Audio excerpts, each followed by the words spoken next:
Just बच्चा हुआ, उसके बाद वहाँ ऑक्सीजन का प्रॉब्लम हुआ, वहाँ से ट्रांसफर बोले कहाँ लेके जाना है, तो बोले पहले पीएलएस, बोले पीएलएस नहीं, बोले हिंदुस्तान, हम बोले हाँ हिंदुस्तान कर दी। HSP hospital. আপনার কি অভিজ্ঞতা হলো বাচ্চাটাকে নিয়ে আসার পরে? বাচ্চাকে লাইফ पर খুব ভালো ট্রিটমেন্ট হচ্ছে ম্যাডাম, মানে আশা ছিল না তো বাচ্চা ঠিক হবে, এত সুন্দর ট্রিটমেন্ট হলো তো এইচপি में খুব ভালো।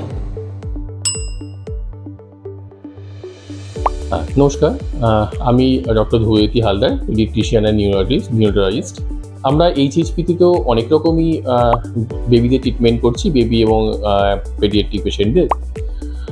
তো অনেক নিউবর্ন বেবি, অনেক ছোটো ছোটো নিউবর্ন বেবি এখানে এসে ভর্তি হয়ে অ্যাডমিট হয়ে তারপর ডিসচার্জ করা হচ্ছে আর কি।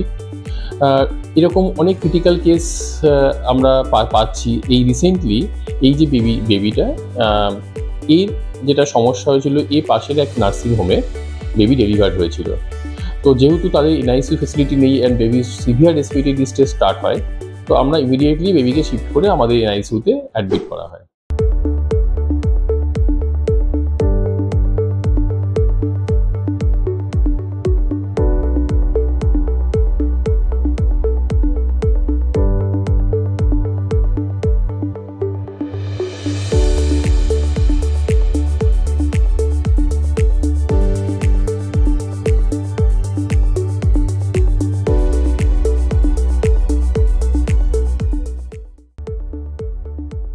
তো এনআইসিইউ অ্যাডমিট করার পরে আমরা ওকে সিপ্যাপ সাপোর্টে রাখি, এবং সিপ্যাপ সাপোর্টের পরে আমরা যখন দেখছি যে সিপ্যাপ সাপোর্ট দিয়েও বেবিকে অ্যাজ সাচ ইমপ্রুভমেন্ট কিছু হচ্ছে না, তখন আমরা ইকো করি।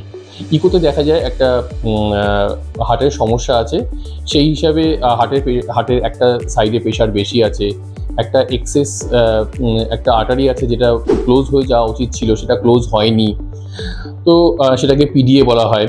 তো আমরা সেগুলোকে মেডিসিন দিয়ে কন্টিনিউয়াসলি সিপ্যাপ সাপোর্টে রেখে তারপরে আমরা রিপিট ইকো করে দেখি যে সেই পিডিএ ক্লোজ হয়ে গেছে এবং বেবির আস্তে আস্তে যে হার্টের মধ্যে প্রেশারটা, সেটা আস্তে আস্তে কন্ট্রোল দিকে চলে আসে। তো এই বেবিকে আমাদের প্রায় 3 থেকে 3 ডেজের উপরে আমরা সিপ্যাপে রাখি। সিপ্যাপে রাখার পরে তারপরে আস্তে আস্তে পেশেন্টকে আমরা, আমাদের আরও একটা মেশিন আছে যাকে HHFNC বলে, আমরা HHFNC বেবিকে আরও 2 ডেজ কন্টিনিউ করি। 2 ডেজ কন্টিনিউ করে আফটার 5 ডেজ বেবি ধীরে ধীরে রিকভারি স্টেজে আসতে থাকে। অ্যান্ড লাকিলি যে আমরা বেবিকে 7 to 8 ডেজ, বিকজ যদিও আমাদের এইচএইচপি এনআইসিইউ প্রচণ্ড অ্যাফোর্ডেবল, তা হলেও তো একটা এক্সপেন্স থাকে, এবং মধ্যবিত্ত ফ্যামিলির পক্ষে এটা খুব difficult to bear that expense. তো আমরা সবসময় চাই বেবিকে অ্যাজ সুন অ্যাজ পসিবল তাকে ডিসচার্জ করার জন্য। তো আমরা এই বেবিকে 7 to 8 ডেজের মাথায় ডিসচার্জ করতে পারি, যেটা বেশ ডিফিকাল্ট ছিল আমাদের পক্ষে আর কি। নাও আমাদের কাছে ওনারা এসেছিল খবর দেওয়ার জন্য যে বেবি এখন ভালো আছে, এটা 2 উইকস হয়ে গেছে। তো এরকমই আমরা চাইছি যে ফিউচারেও এরকম সার্ভিস দিয়ে যেতে এইচএইচপি হসপিটালের তরফ থেকে। আপনি কোন হসপিটাল থেকে আসছেন? PRS বাচ্চাটাকে নিয়ে এসেছেন তো এখান থেকে? जी, বাচ্চাটা নিয়ে এসেছেন? एकदम जस्ट बच्चा हुआ, उसके बाद वहाँ ऑक्सीजन का प्रॉब्लम हुआ, वहाँ से ट्रांसफर बोले कहाँ लेके जाना है, तो बोले पहले पीएलएस, बोले पीएलएस नहीं, बोले हिंदुस्तान, हम बोले हाँ हिंदुस्तान कर दी। HSP hospital. আপনার কি অভিজ্ঞতা হলো বাচ্চাটাকে নিয়ে আসার পরে?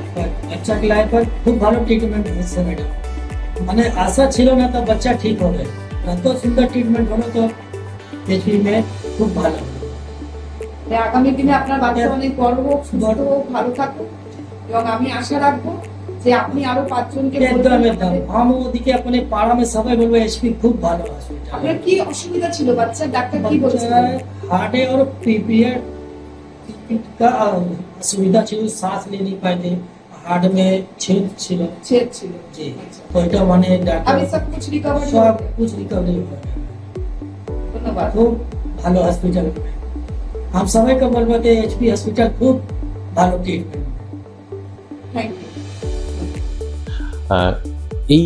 এই বিষয়ে যদি আপনাদের কিছু জানার থাকে বা কিছু বলার থাকে, তাহলে আপনারা এই ভিডিও নিচে কমেন্ট করতে পারেন, আমি ডেফিনেটলি অ্যান্সার দিয়ে দেব। নমস্কার।